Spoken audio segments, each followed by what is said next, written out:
a lot of closely guarded secrets in Afghanistan. Amrullah Saleh knows most of them. Until 6 months ago, he was Afghanistan's chief of intelligence. Then suddenly, he was out. Saleh had sparred publicly with President Hamid Karzai over Karzai's efforts to make peace with the Taliban. I've invited myself to Saleh's home in the Panjshir Valley, 60 miles north of Kabul, to hear about his defection. I was not in power politics to go and flatter and be rosy. I was straightforward. There were a lot of moments I thought my job was over. To help me understand where he was coming from, Saleh insisted on taking me and his bodyguards on a hike. He said he needed to show me something. He led the way. That's me on all fours. I'm sorry. Okay, but it's good for you. Saleh was taking me to a ridgetop upon which sits a shrine to Afghanistan's national hero, Ahmed Shah Massoud. It was from here that Massoud's Northern Alliance forces successfully held back the Russians in the 80s and the Taliban in the 90s. But a decade ago, 2 days before 9/11, Massoud was assassinated by 2 al-Qaeda suicide bombers posing as journalists. Saleh says Massoud would roll over in his grave if he knew Karzai was preparing to offer a peace deal with the enemy. What did we fight for all these years? My view is there must not be a deal with the Taliban. Ever? Ever. That if there is a deal, we will resist against the deal. We, meaning all the forces who fought the Taliban. There must be a process.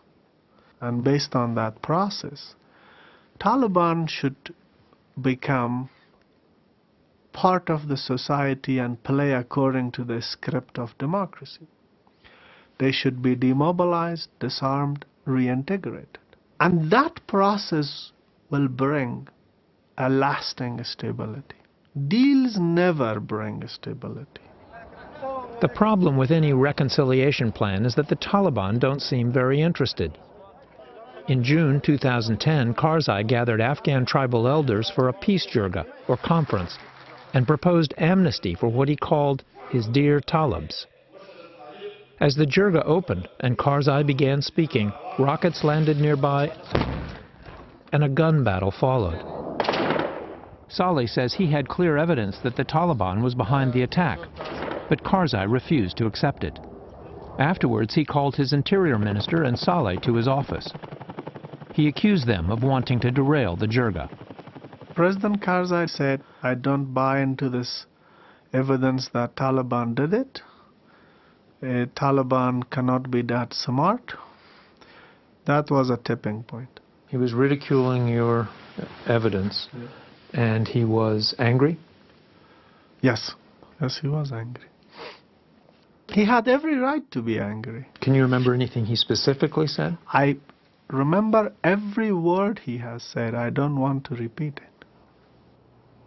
Saleh resigned, accusing the president of appeasement. He is no longer bad-mouthing the Taliban. He calls them brothers. To defeat the Taliban, Saleh supports escalating the war. I am in favor of more robust activities against the Taliban. He advocates more raids, more targeted killing. How effective are targeted operations? Very effective. You cannot roll your tanks. There is no enemy territory, per se. These guys have already been hiding. Okay. The enemy is hiding amongst greater civilian population. There are great risks in getting it wrong and killing civilians. Yes.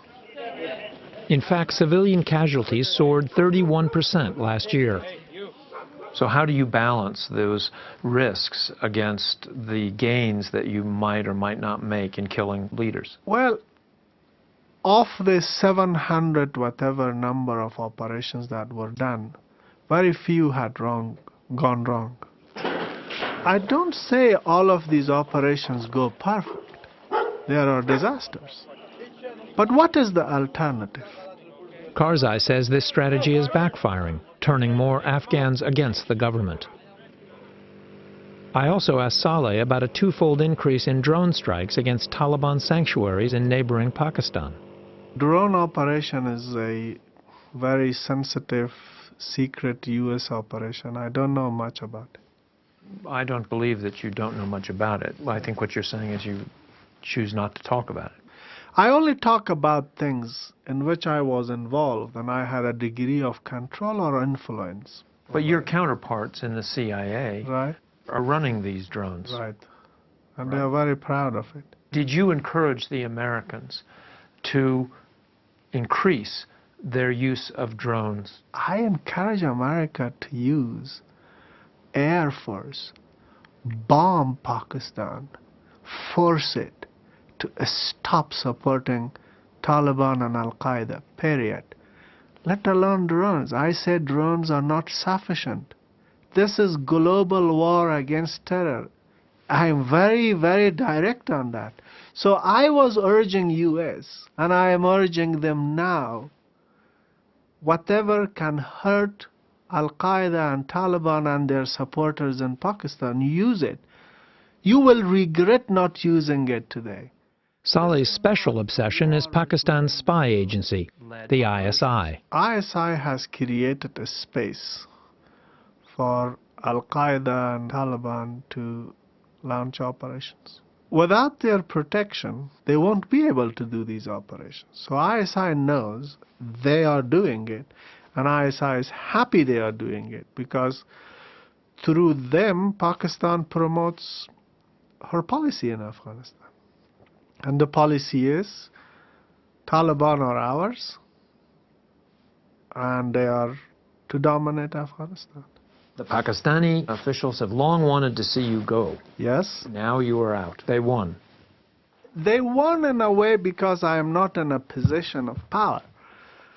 But they lost still. I am in my country, and I talk to you, and I lecture the Afghans, and I go abroad, talk about Afghanistan, talk about Pakistan. People say I was sacrificed. I say no, I am here.